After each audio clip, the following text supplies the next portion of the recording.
Hey my friends, this is Lance with BestKidSolutions.com, and today we're going to be talking about a very important subject: how to build your child's self-esteem. This is something that we have to start early. This has to be something that's intentional, and this is going to make your child's life a lot better.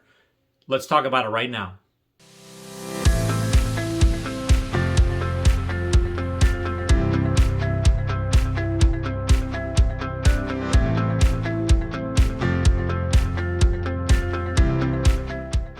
Before we get started, are you the same as us? Do you feel that kids, parents, and teachers are the most important people on this planet? Do you want to hear more videos and more information on how to help kids, parents, and teachers? Then if you do, subscribe right now. We are trying to make as much content as we can. We really believe that the better this group of people are taken care of, the better our lives, all of our lives, are going to be. So go ahead, hit that subscribe button. Hit the little bell so that you get our notifications. We're going to be trying to put out videos at least once a week, if not more. Please look at us on all the other social media outlets as well, because we really do want to send this message out that if we can help kids, parents, and teachers, then our life will be way better, not only ours, but society's. So let's get into the very, very first one. The very first one is model the self-esteem. If we want our children to have great self-esteem, we have to model it first. When we model self-esteem, the child sees this. Human beings learn best through seeing, through experiencing, seeing the parent modeling self-confidence. What happens when you are at a loss? What happens when things don't work out?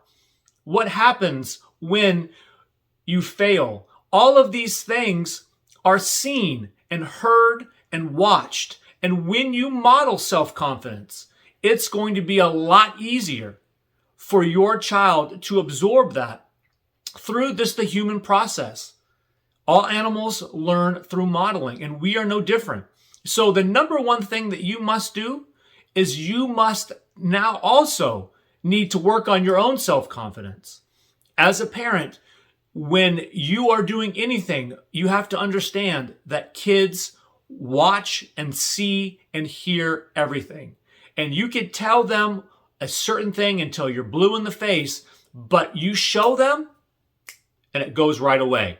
Work on your own self-confidence. Work on how to show your children the proper way to handle things, the proper way to do the right things, and self-confidence will come so much more easier. The second thing is building self-awareness. Self-awareness is huge. Who are they? And it's okay to be them. It really is okay to be them and to be self-aware. When you are teaching your children that society has its certain ways and things that it wants to be, and they don't necessarily have to be that. That's extremely important. It's okay to be you. If you want to like this or don't like this, that's okay. You do not have to fit into a certain box. When you are self-confident, you realize that you're also self-aware. When you're self-aware, you realize that this is who you are, and this is what you like, and this is what you do. And it may not necessarily fit into a certain box or category. And that is okay. When you teach your child self-confidence, it also comes with self-awareness. The two go together. You also have to have your child understand that life is not fair, that life is not always easy, that some of this stuff is going to be a process. And when you are self-aware and you understand that it's okay to be you, it's okay to do these things, to like certain things or to dislike certain things, and to try new things, all of these things come with a price, because some people like that and some people don't. The things that you don't like, they do like. The things that you like, they don't like. And so being self-aware, okay, you know what? I don't know about this. Let me give it a shot. Or, I know I like this, and that's okay. Or, I'm not really a fan of that, and that's okay. When people understand, when the child understands that part of self-confidence is knowing who you are, when you know who you are, then it makes it a lot easier to be self-confident. But the problem is that they're so young. They're so young, not really sure what they like. They're not really sure what's their process. And that's just part of letting them understand that it's a building process, and that as you become more self-aware, you're going to be more self-confident. The third thing is to positive reinforce everything that is awesome. Everything that you can, be positive about it. Because what it is when you are building self-confidence, you want them to see that they are doing the best they can. But that's the key, is that you can't just praise everything nonchalantly. You just can't say, oh yeah, that's good. Or okay, that's great. You have to make it specific, and you have to make it real. But you don't want to just specifically say, hey, I like that blank. What you want to do is you want to positive reinforce their strengths. You want to positive reinforce the things that are going to be long-term, like perseverance, not giving up, some of these things. And obviously, if there's something that's real that they did well, positively reinforce that as well. It's about showing them that their self-confidence is built when they feel comfortable with doing something. We all like what we're good at. And it's hard to get to that point. And to build them up and to show them that some of these long-term strategies, it's going to make their life easier, is going to be persistence. It's going to be positively reinforcing their strengths. It's going to be positively reinforcing their self-awareness. All of these things are going to make their life easier, rather than just specifically pointing out something that may or may not be true. We always get that kind of feedback. Well, of course you think that's great. You're my mom or you're my dad. But when you positively reinforce real things, something that they really, really did, and keep an eye out for it. And also, when the outcome isn't the best, you can still find things to positively reinforce. Like I said before, I love the way you never gave up. Guys, persistence is the number one key to success. And the only way you can reinforce persistence and not giving up is many times when they don't do well. You know what? This wasn't your best game, but I love the way you never gave up.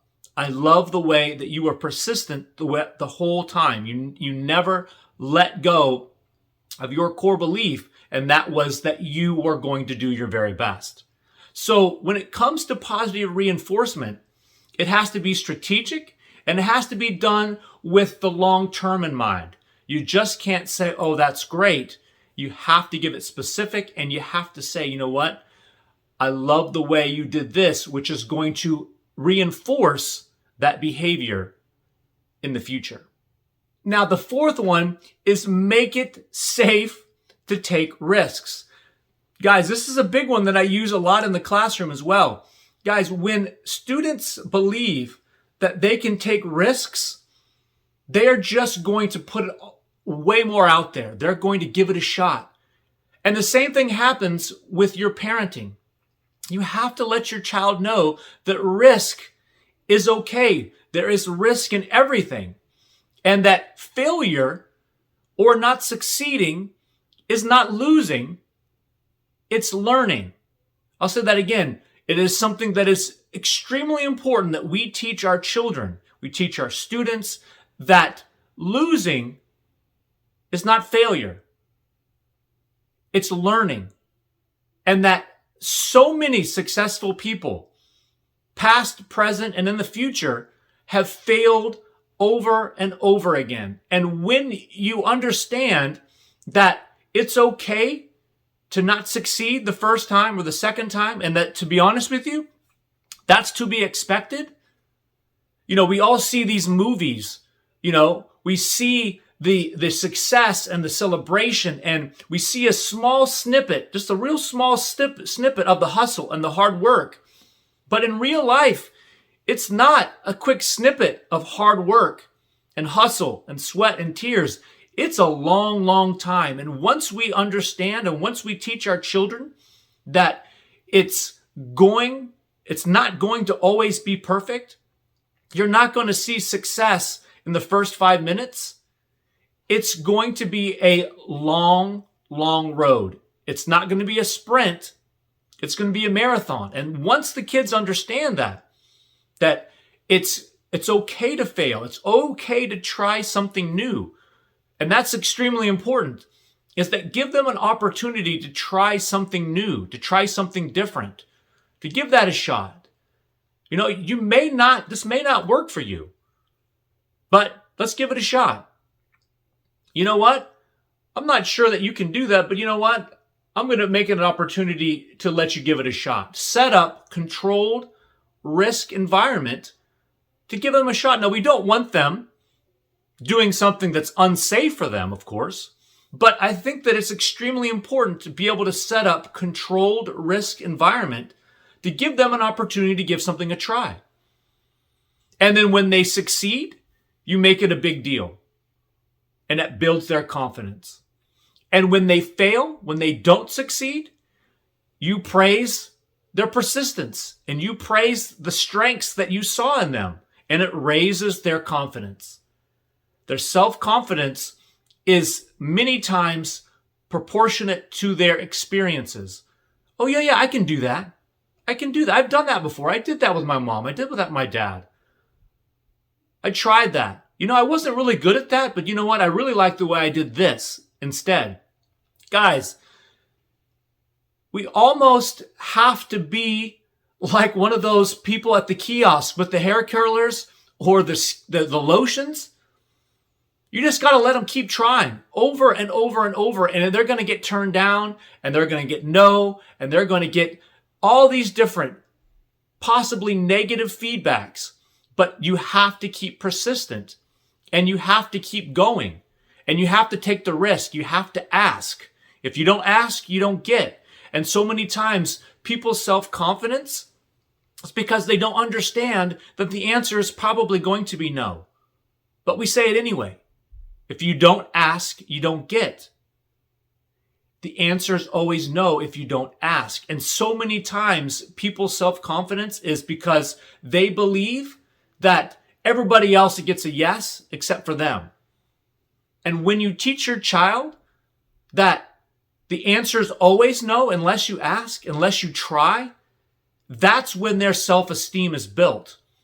Their self-esteem is built when they realize that persistence and the continued process of being told no or failing is a part of life until you succeed because you're learning. Set up a safe environment for them to fail, and their self-esteem will rise. Number 5, and the last one, is let them know that you love them no matter what. And that seems like an obvious one, but this is something that has to be thoughtfully and strategically put into your verbiage. Because it's easy for you to think that they just know this, but in reality, you need to let them know as often as possible that you love them no matter what. Your love is unconditional. And that if they try something and it doesn't work, you love them. And if they did something amazing, you love them. And if things are hard right now and they are not being their normal self, or they're in a transition, you love them. And that part of their self-esteem is knowing that they have a safe place to fall back on. And that's not something that every child gets.